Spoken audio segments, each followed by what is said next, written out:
So Karsch, Scott Anderson, 97.1. Open lines, 248-539-9797. So we look, there's the cold, and we got some stuff we need to ask you about with the cold it's coming up this weekend.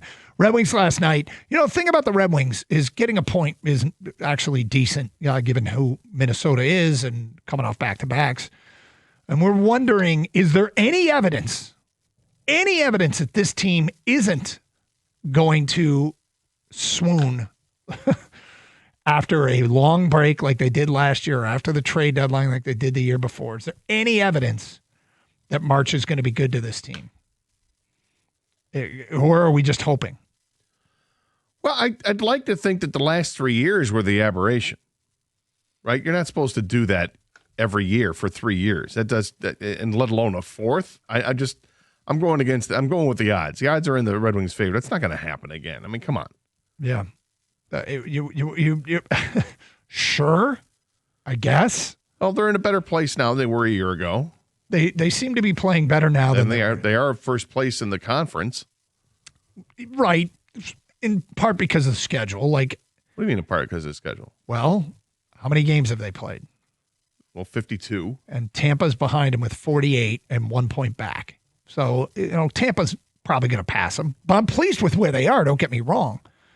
But, Tampa's got 4 games in hand. But Montreal is in third place, only has one game behind, and they're 4 points back. So they're authentically near the top of the Eastern Conference. But they have played 4 more games than Tampa. 248-539-9797. Adam in Gibraltar. Hi, Adam. Hey, guys. How you doing? What's up? Yeah, I'm a diehard Wings fan. I'm bought into this team. I think even after the Olympic break, I think this team has a certain level of toughness that certain Red Wings teams in the past didn't have. Mm-hmm.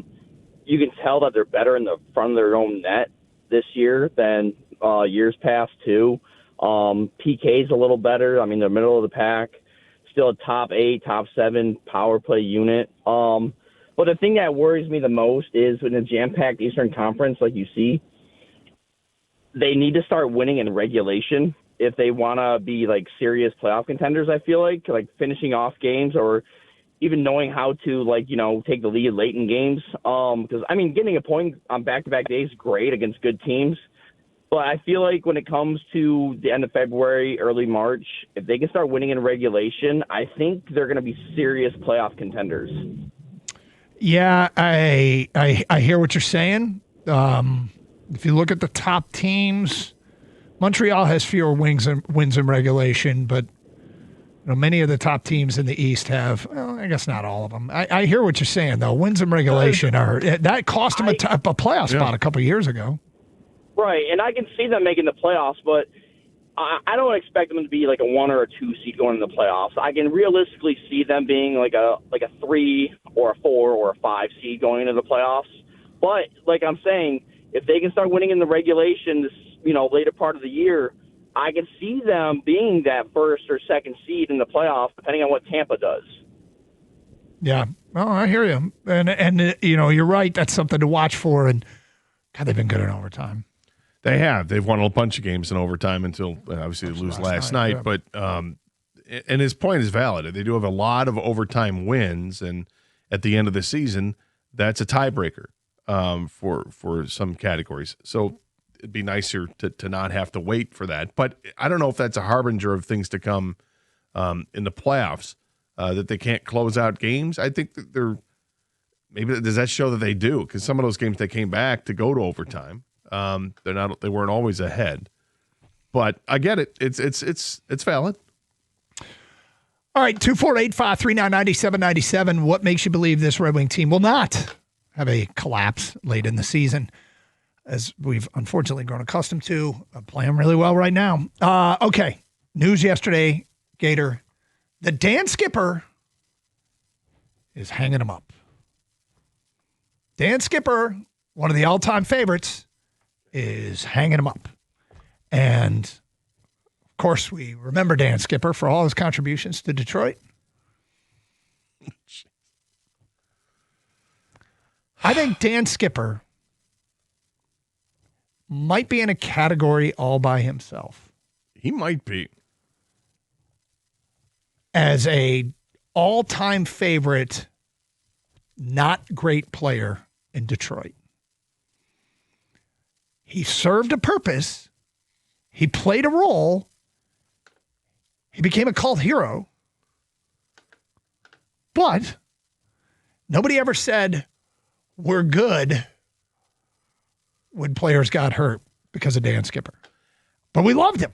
I find him to be a really interesting character in Detroit sports history because I'm not sure I would put him in the category of like, oh, he's a great role player like, Ryan Rayburn was for the Tigers back when they were, playing good baseball 15 years ago or whatever. Or, like a Darren Helm was a role player that the fans were attracted to.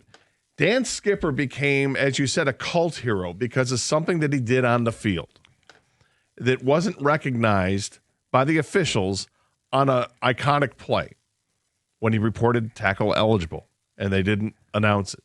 And then he's the one that gets blamed for it. So every time he came into the game after that at Ford Field, number 70 is recorded as eligible. The crowd went nuts. It went nuts. And I went back and watched the highlight again today, and it was so clearly an official's mistake. Mm-hmm. He ran away after Decker had reported and didn't see and acknowledge Skipper. But it was more than just that. It was more than just the reporting eligible thing. And Detroit loved this guy. Is he in a category all by himself? Or are there others in recent memory in any Detroit sport that is Skipper-esque?